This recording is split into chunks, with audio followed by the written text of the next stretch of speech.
once again to the Guitar Your Way podcast. In this episode, I get to catch up with my old friend TJ Dalton. TJ started lessons with me in 2009.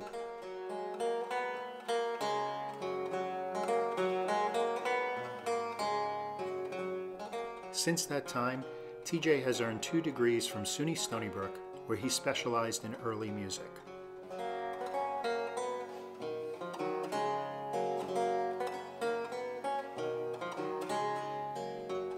Currently, TJ performs with Grande Bande, a Baroque and early music ensemble located in the Midwest. Grande Bande Ensemble is a uniquely talented group of musicians dedicated to bringing Baroque music to parts of the country that may never have heard it before.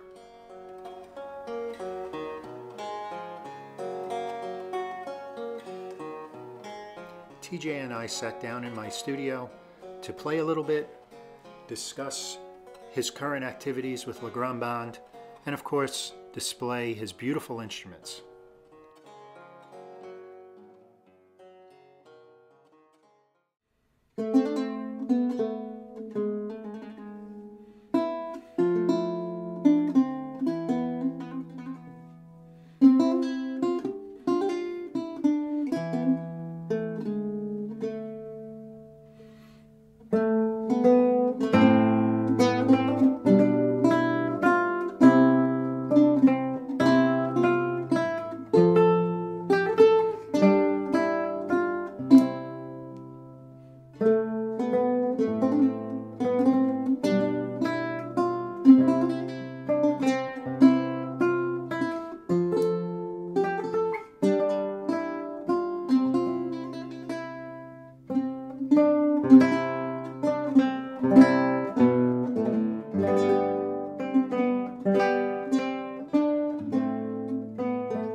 Hey Jerry, how are you? Thank you so much for having me.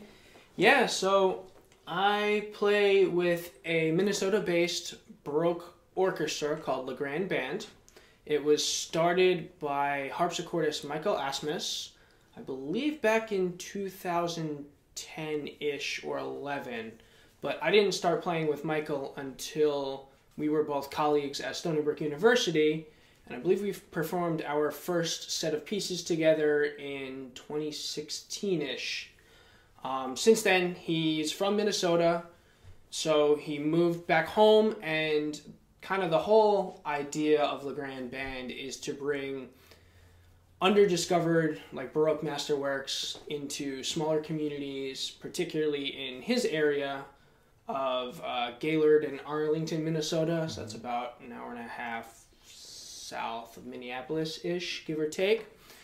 And so what we do is we go in and we find pieces that either haven't been performed as much or haven't been performed at all, and sometimes they exist in pure manuscript form. We all get together, we rehearse those pieces, we usually do some sort of outreach concert, whether it be a master class at the local high school or a performance at a senior living facility. And then we perform some sort of concert at the end with an interactive rehearsal before, concert afterwards, and then, we kind of introduce our instruments and, period historical performance to that sort of audience. That sounds brilliant. And do you have something coming up right away, or? Yeah, no, we're actually playing on May 20th. We have one of 3 concerts for this little performance stint. Usually he does about 5 concerts a year, give or take, depending on funding and schedule. Mm-hmm. But this particular concert is focused on the French violin. So we will be playing French violin sonatas as well as some cantatas by people like Rameau. Nice, nice. The project sounds wonderful. What's the response with your gallery of instruments that we're seeing here? So usually the response is pretty positive. You know, a lot of people really haven't heard of the Baroque guitar or the Theorbo per se, which is another instrument I play. And so to bring these instruments into these smaller communities with maybe people that haven't heard them before and know like classic rock or country music in this aspect, and they're very familiar with like rock guitar or acoustic guitar or maybe even classical guitar, like the beautiful instruments that Alhambra makes. But then I bring in these period instruments and they usually get a wow, especially the Theorbo, where mine is kind of big, so it stands at about 6 feet tall.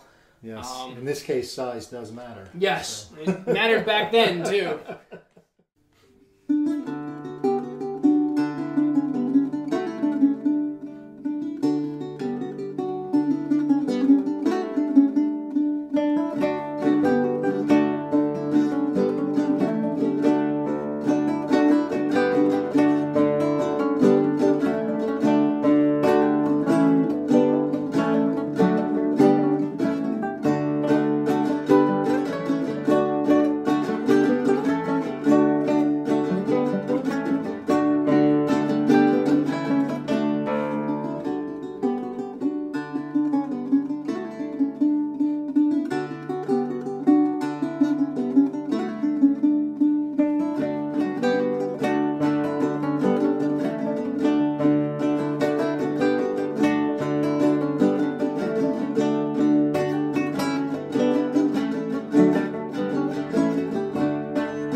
Who's responsible for the construction of your instruments? So the Baroque guitar that I have with me today is made by an American builder out in California, Jack Saunders. He also makes classical guitars, and he was a teacher of classical guitar for many years. He recently actually just retired. He made this beautiful instrument for me, I think back in 2016 is when it was finally finished. And then the Theorbo I have with me is made by Finnish luthier Lauri Niskanen, I believe Finnish. And it is modeled after a old Schelle Theorbo.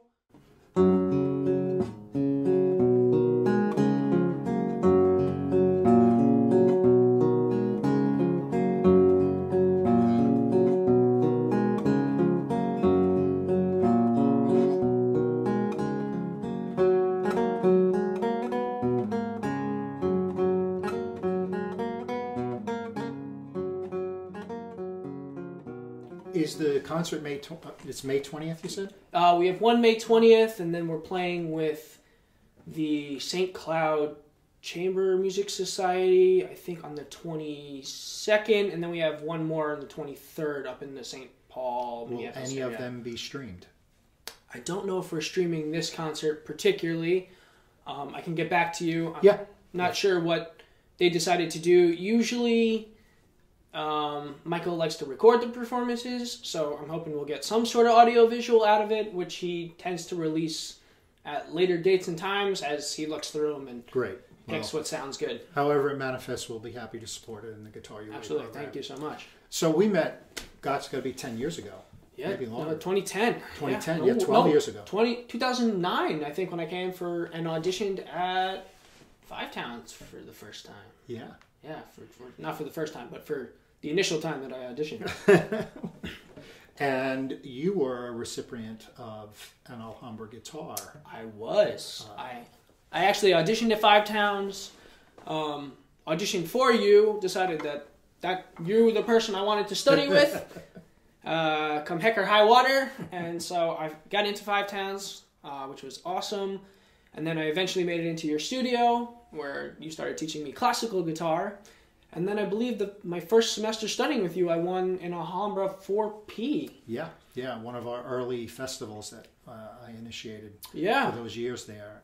I think you played for Anton Del Forno. I did. I think that in that one I played for Anton Del Forno, and I think the next year Carlos Barbosa Lima on that guitar. Oh, on the 4P, correct. On the 4P, yeah. Correct. You sound amazing. It's great to see you. Thank you. It's a real pleasure. You know, we've got some tidbits that we'll share along the way in terms of the music that you're working on now. It's so wonderful to see you grow from someone who started with an Alhambra to now an absolute touring artist in your own right with all this early music. And we know we'll get you back on an Alhambra someday. Oh, absolutely. I have a few that have my eye. I don't really have a Spanish-style guitar anymore, per se. I'm looking to get another one. This podcast is made possible through the support of Alhambra Guitars, HoshinoUSA, and of course, all my students, past, present, and future. Additional sponsors include RC Strings and Fishman Electronics. Thank you for listening.